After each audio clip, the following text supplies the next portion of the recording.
Fine weather, record crowds, and a perfect entry course, all these made up a sparkling prelude to the Grand National of 1948.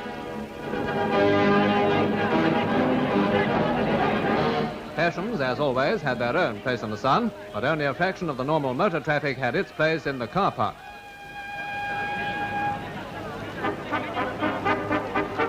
Over now to the paddock for a glimpse of some of the large field of 43, including last year's winner, Corhu. And here's that fine veteran, Prince Regent.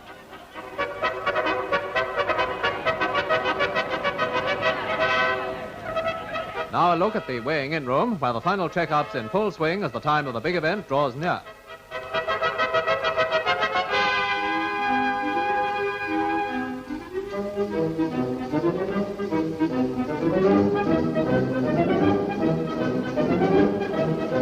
Without delay, they're in the saddle, and before long comes the colourful parade of thoroughbreds, all set for the world's greatest test of horse and rider.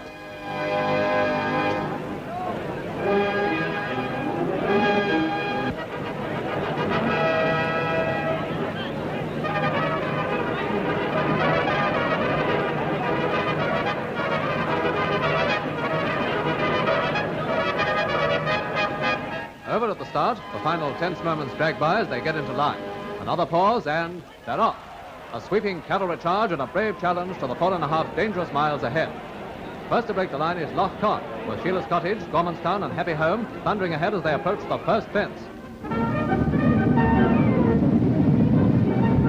First over is Loch Con, closely followed by Gormanstown, Happy Home, and Sheila's Cottage, and here are the first two casualties, Brisset and Serpentine.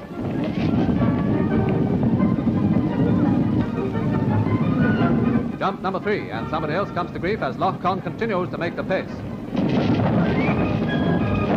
Coming up now to that number 1 hazard, the mighty Beecher's Brook. Loch Con goes over like a bird, but hopes are dashed for many backers as the favourite, Silver Fame, comes down. So does Sun Chicken.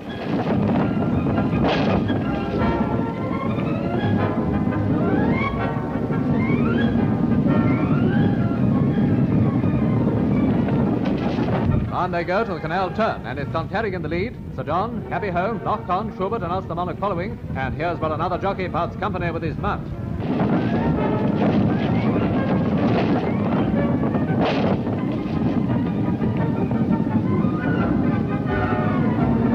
Slow motion at Valentine's, and the order's still the same as the chasers take the brook in their stride.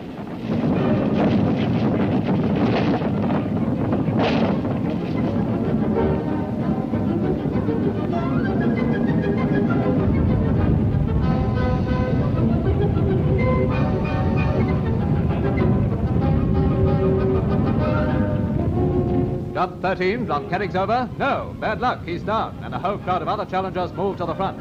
Here's the new leader, first of the dandies, going all out to take jump 15. Zahir follows, while the rear ranks are thinned out as the jump takes its toll.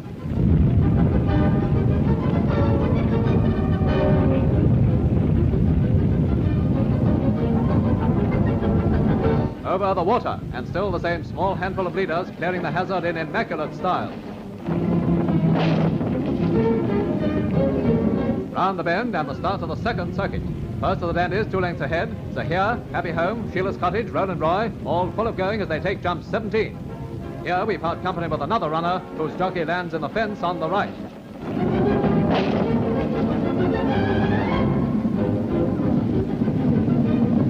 Two jumps ahead, and we say goodbye to some more of the field with one fall and a bad collision. Jump 21, still in the lead, first of the dandies. Close to challenge by Sheila's Cottage, now coming on with terrific spirit. But for Highland Lad, it's the end of the race. Beechers again, and almost together, first of the dandies and Sheila's Cottage, while the brook claims another victim.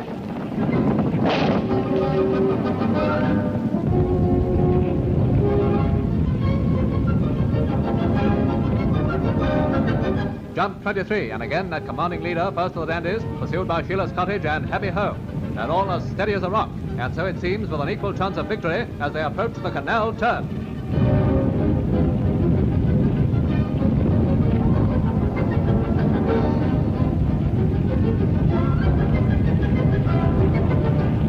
Grimly they battle on, with a loose horse between the leaders, and Sheila's Cottage, number 22, gaining ground at jump 27.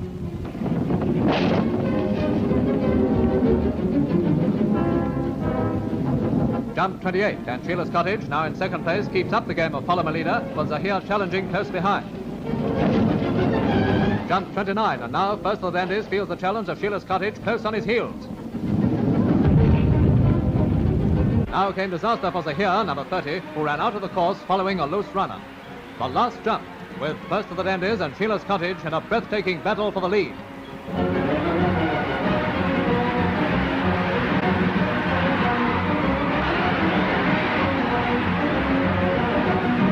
There's Sheila's Cottage going onto the rails, putting every ounce into a struggle of nerve and stamina.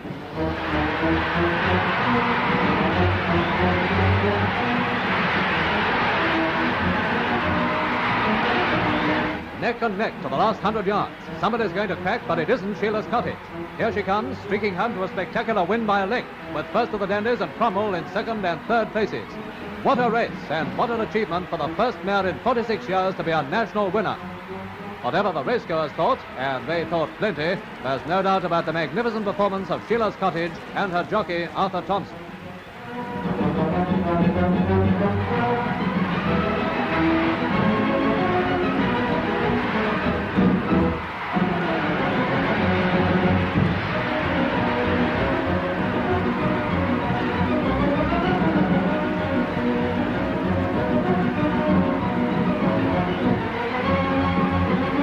A call at the weighing-in room gives him a well-earned breather, while for the owner of Sheila's Cottage, Mr. J. Proctor, this was also a crowning moment, made more so by the trainer's wife, Mrs. L. Crump.